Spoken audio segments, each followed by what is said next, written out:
आगे बढ़ेंगे। News India के सहयोगी अजहान अंसारी ने दिल्ली और पंजाब के शिक्षकों से खास बातचीत की। क्या कुछ उन्होंने कहा है, सुनिए।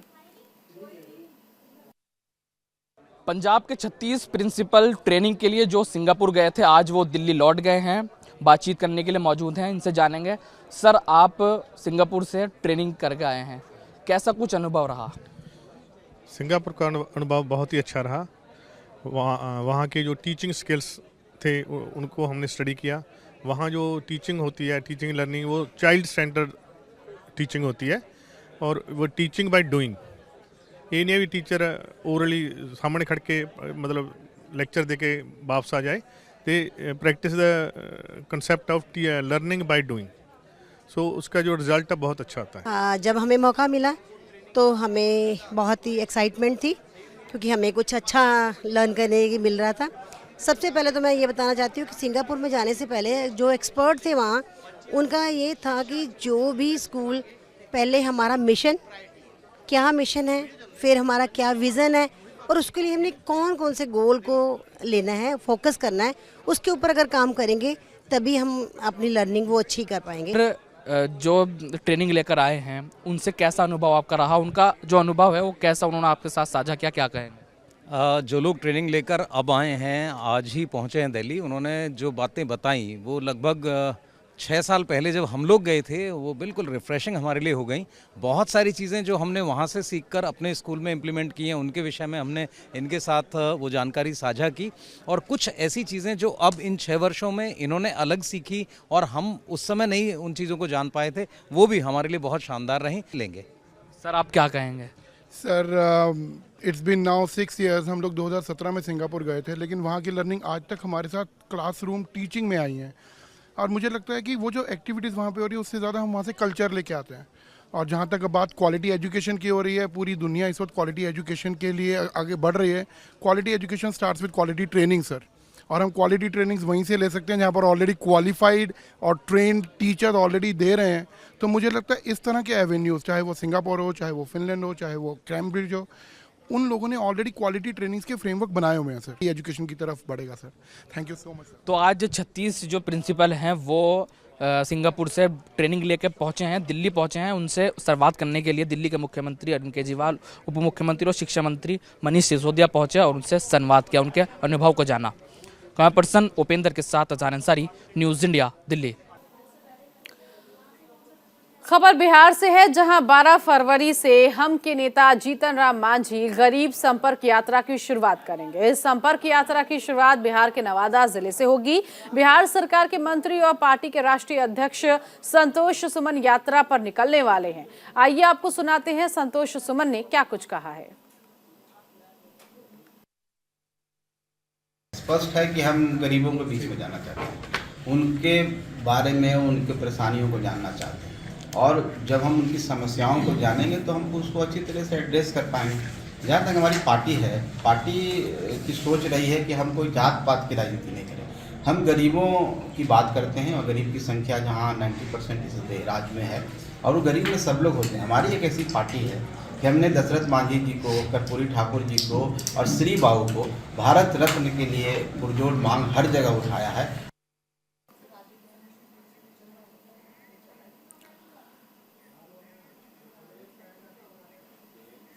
बिहार में बीजेपी के प्रदेश अध्यक्ष संजय जायसवाल ने नीतीश कुमार पर निशाना साधते हुए कई तरह के आरोप लगाए। संजय जायसवाल ने कहा कि नीतीश कुमार के महागठबंधन के कार्यकाल में सिर्फ लूट और हत्या हुई। इसके अलावा संजय जायसवाल ने आगे क्या कहा, सुनिए।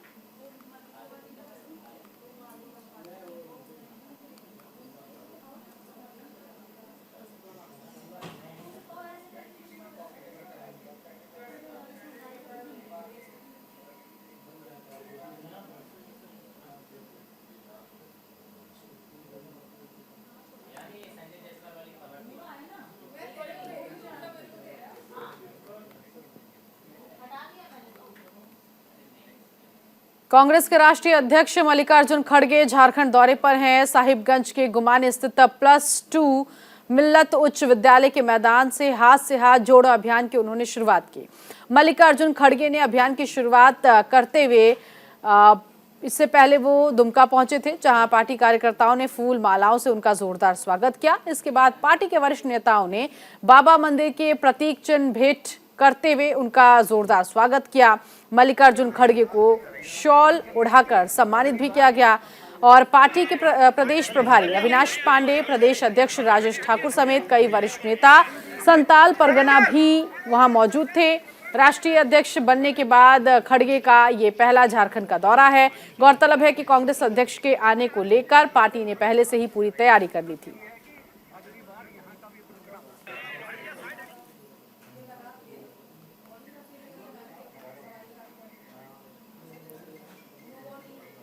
खबर पंजाब के अमृतसर से, जहां गुरु नगर के सुल्तान विंड रोड स्थित मंदिर बाजार में देर रात क्षेत्रवासियों ने कांग्रेस नेता सुरेंद्र बिल्ला सुल्तानगंज के खिलाफ धरना दिया। कांग्रेस नेता सुरेंद्र बिल्ला पर सड़कों पर तोड़फोड़ कर गरीबों को धमकाने का आरोप लगा है, जिसके बाद क्षेत्र के आक्रोशित लोगों ने देर रात धरना प्रदर्शन किया।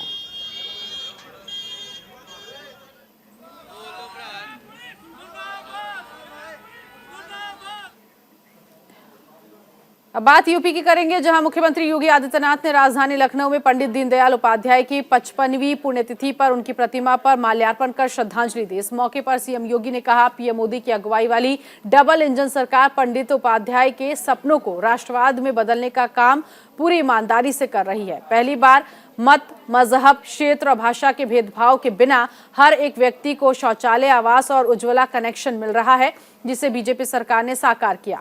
सीएम प्रदेश सरकार की उपलब्धियां गिनाते हुए कहते नजर आए कि आज उत्तर प्रदेश में नौकरियां बिना भेदभाव के सिर्फ योग्यता के आधार पर मिल रही है।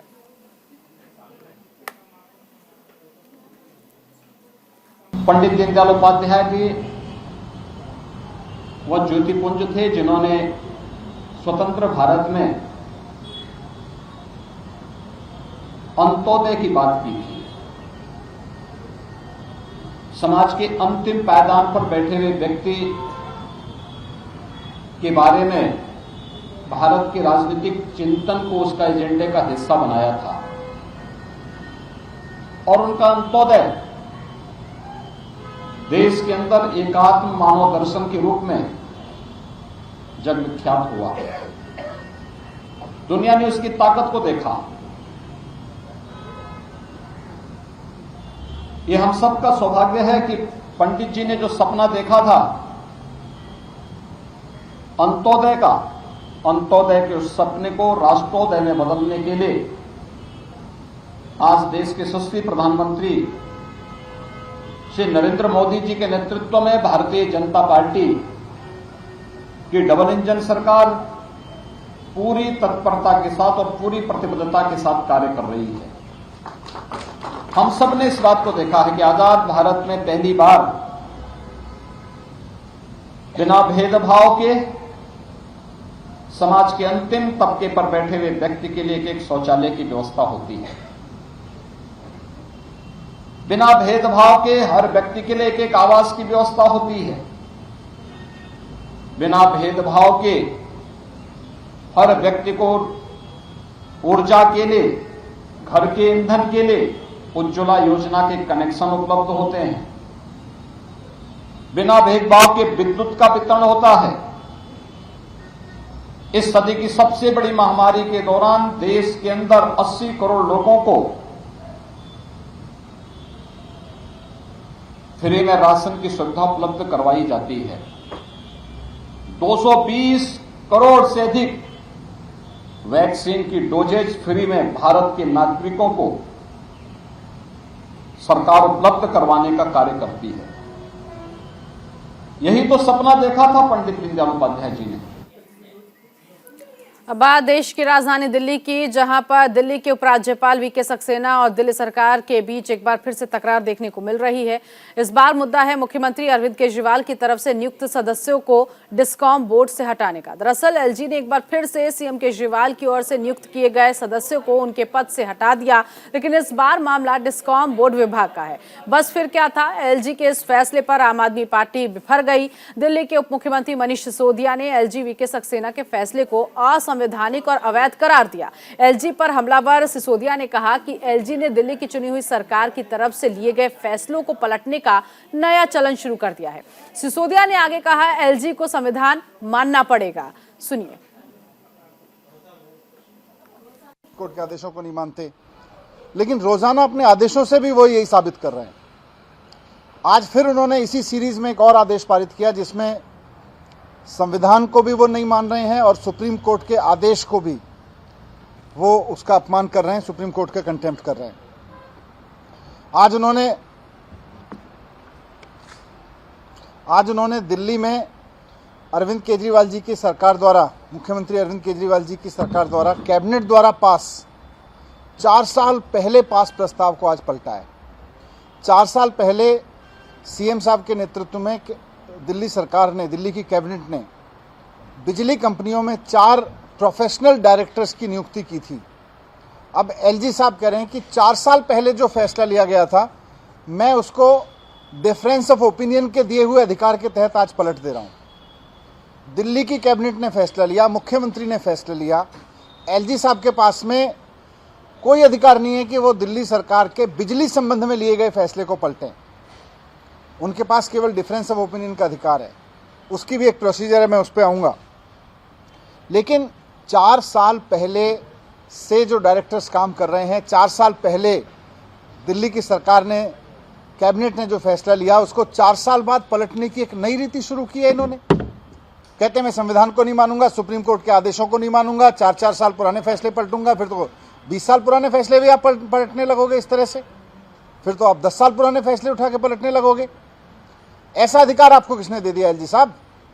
आपके पास संविधान में केवल और केवल 3 विषयों पर निर्णय लेने का अधिकार है, पुलिस, जमीन और पब्लिक ऑर्डर। पुलिस के अलावा, पब्लिक ऑर्डर के अलावा और जमीन के अलावा एलजी साहब किसी भी मामले पर निर्णय नहीं ले सकते। केवल ओपिनियन दे सकते हैं जब मंत्री कोई निर्णय लेगा। निर्णय लेने का अधिकार मंत्री के पास है, निर्णय लेने का अधिकार सरकार के पास है, मंत्रिमंडल के पास है, मुख्यमंत्री के पास है। मुख्यमंत्री या मंत्री कोई निर्णय लेंगे तो आप उसकी सहमति असहमति दे सकते हैं, लेकिन आप 4 साल बाद उठा के किसी फैसले को पलट नहीं सकते। 4 साल बाद आज आपने जो फैसला पलटा है उस पर लिखा है कि मैं डिफरेंस ऑफ ओपिनियन के तहत ये चेंज कर रहा हूं। मैं फिर से कहना चाहता हूं कि डिफरेंस ऑफ ओपिनियन का अधिकार सुप्रीम कोर्ट ने, संविधान ने उनको दिया है। डिफरेंस ऑफ ओपिनियन का अधिकार एलजी साहब को दिया है। वो इसलिए दिया है क्योंकि दिल्ली देश की राजधानी है। 3 सब्जेक्ट पे डिसीजन आपको सीधे सीधे लेना है, लेकिन फिर भी देश की राजधानी होने के नाते आपको ये एक विशेष अधिकार दिया गया है कि आप मंत्रियों के किसी फैसले से असहमत हो सकते हैं। लेकिन माननीय सुप्रीम कोर्ट ने बहुत स्पष्ट शब्दों में कहा है कि ये जो असहमति होगी वो rarest of the rare case में होगी। वो कभी कभार किसी मामले में होगी जो राष्ट्रीय सुरक्षा से या ऐसे किसी मसले से जुड़ा हो। ऐसा नहीं है कि आप रोज चुनी हुई सरकार के फैसले को पलटोगे और बोलोगे मेरे पास तो विशेष अधिकार है। सुप्रीम कोर्ट ने लिखा है rarest of the rare case. अब एलजी साहब कहते हैं मैं तो सुप्रीम कोर्ट के आदेश को नहीं मानता, सुप्रीम कोर्ट के आदेश मेरे ऊपर लागू नहीं होते। ये कैसे होगा? जब सुप्रीम कोर्ट ने ये कहा है कि rarest of the rare case में होना चाहिए, तो ये रोजाना आप सुबह उठ के रोज सरकार के फैसले को पलटने का जो निर्णय ले रहे हो, ये तो गलत है। ये तो सुप्रीम कोर्ट को भी नकार रहा है, ये संविधान को भी नकार रहा है।